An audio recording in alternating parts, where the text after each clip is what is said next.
జై గణేష. మన బుజ్జి గణపయ్యకి బుజ్జి కూతురు ఉందంట. మీకు తెలుసా?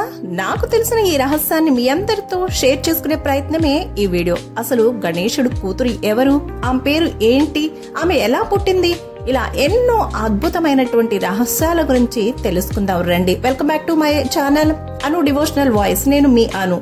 వీడియో చివరిదాకా చూసి లైక్ చేయండి, షేర్ చేయండి, సబ్స్క్రైబ్ చేసుకుని గంట సింబల్ నొక్కి ఆల్లో పెట్టుకోండి. అలాగే మీ ఫ్రెండ్స్ కి, రిలేటివ్స్ తో కూడా చెప్పి కుదిరితే సబ్స్క్రైబ్ చేయించే ప్రయత్నం చేయండి. ఇంకో ఛానల్ కూడా ఉంది, దాని లింక్ నేను డిస్క్రిప్షన్ లో ఇస్తాను. దాన్ని కూడా సబ్స్క్రైబ్ చేసుకుని ఫాలో అవ్వండి. మీ అందరికీ కూడా చాలా చాలా ధన్యవాదాలు మా ఛానల్ ని సపోర్ట్ చేస్తున్నందుకు. మీరందరూ ఎప్పుడు హ్యాపీగా హెల్దీగా ఉండాలని మనసారా కోరుకుంటూ వీడియోలోకి వెళ్దామా మరి. ఈ కలియుగమున సమస్త పాపాలను పోగొట్టి సకల సౌఖ్యాలను, అష్టైశ్వర్యములను, పుత్ర పౌత్రాభివృద్ధిని కలుగజేయు వ్రతము ఒకటి ఉంది. అదేంటో మీకు తెలుసా? ఆ వ్రత విధానాన్ని ఎలా చేయాలి, ఎప్పుడు చేయాలి, వ్రతానికి కావలసినటువంటి పూజా ద్రవ్యాలు, ఇలాంటి విశేషాలన్నీ కూడా ఇంకో వీడియోలో తెలియజేస్తాను. ఇప్పుడు మాత్రం మన గణేశుడి యొక్క పుత్రిక ఎవరో, ఆమె ఎలా పుట్టింది అనే విశేషాలన్నీ కూడా తెలుసుకుందాం. ఈ కలియుగంలో మనకి సర్వ సౌఖ్యాలను ప్రసాదించే అద్భుతమైన వ్రతమే శ్రీ సంతోషి మాత వ్రతము.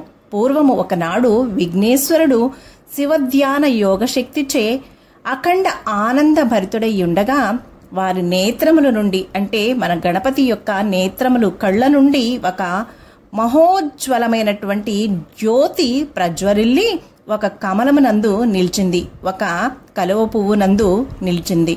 అందు నుండి, ఆ కలువ పువ్వు నుండి ఒక ప్రసన్న వదనము గల అయోని సంధ్యాత యగు ఒక బాలిక ఉద్భవించింది.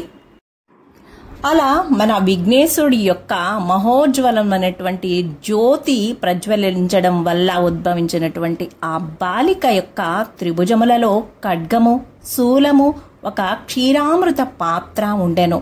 ఆమె చతుర్భుజములతో భక్తులకు అభయమిస్తూ చిరునగువుతో చూడ ముచ్చటగా ఉండెను. ఆ సమయమున నారద మహర్షి అచటికి వచ్చి ఈ విడ్డూరము చూసి ఆ బాలికకు నామకరణం చేసినాడు.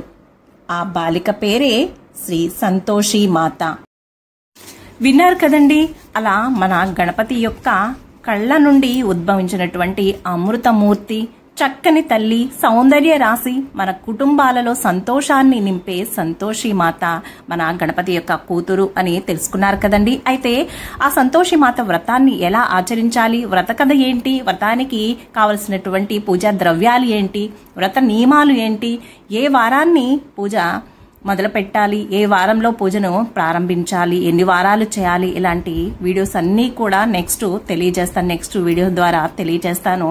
ఇప్పుడైతే మన గణపతి కూతురు యొక్క పేరుని, ఆమె ఎలా పుట్టింది అనే వివరాలు తెలుసుకున్నారు కదా. మీ అందరికీ వీడియో నచ్చింది అనుకుంటున్నాను. వీడియో చూసిన మీ అందరికీ కూడా ధన్యవాదాలు. సర్వేజన సుఖినో భవంతు. శుభం. Thank you for watching.